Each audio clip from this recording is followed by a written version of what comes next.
Most physicians don't need motivation or resilience training. They need their clinic and their life systems fixed. That's what I do. To help you, I take a 5-phase approach.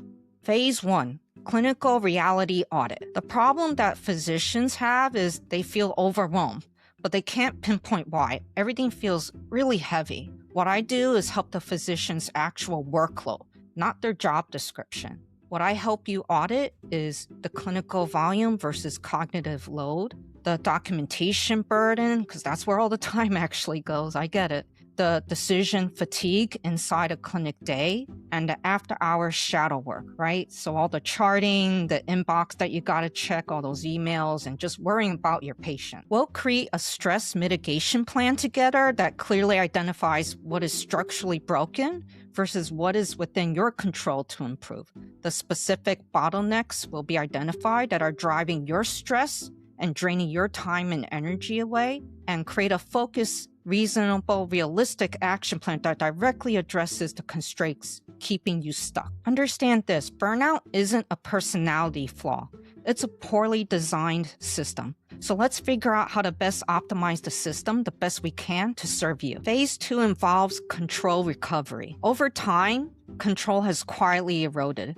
The day is being driven by inboxes, staff interruptions, scheduling pressure, and the unspoken expectations rather than our clinical priorities. I hope you identify where authority, time, and decision-making have leaked, and help you reclaim control without damaging patient care or team relationships. Together, we'll focus on where reactive demands are overriding intentional care, where boundaries have blurred for the sake of patients, where physicians are acting as default problem solvers, and where unclear roles force unnecessary physician involvement. The outcome of this phase is a clear sense of ownership over your day, your decisions, and your energy. Loss of control is not inevitable in medicine. It's usually the result of unclear systems and unprotected boundaries. Phase 3, workflow simplification. You're delivering excellent care, but at an unsustainable cognitive and emotional cost. I help you simplify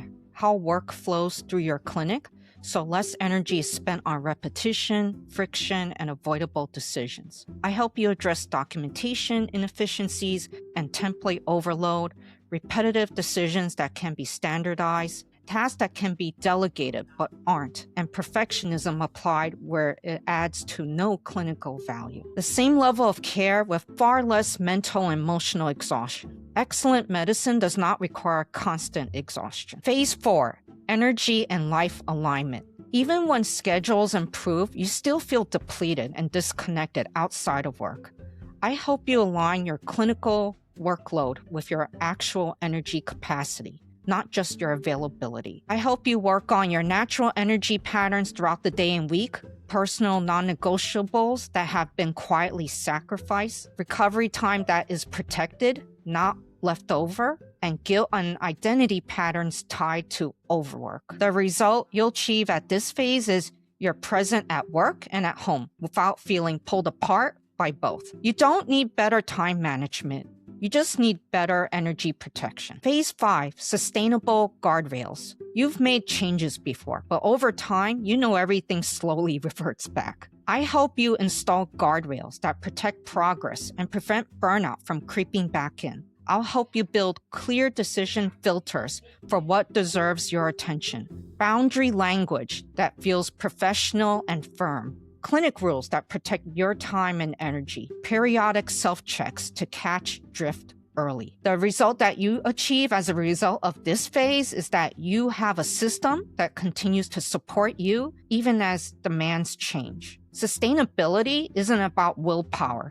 It's about building systems that hold under pressure. If you're feeling exhausted, overwhelmed, or stuck, it's not because you're doing something wrong. It's because the administrative demands placed on physicians today are often unrealistic and unsustainable. Documentation, inbox volume, compliance requirements, and constant interruptions have quietly expanded far beyond what a clinical day can reasonably hold.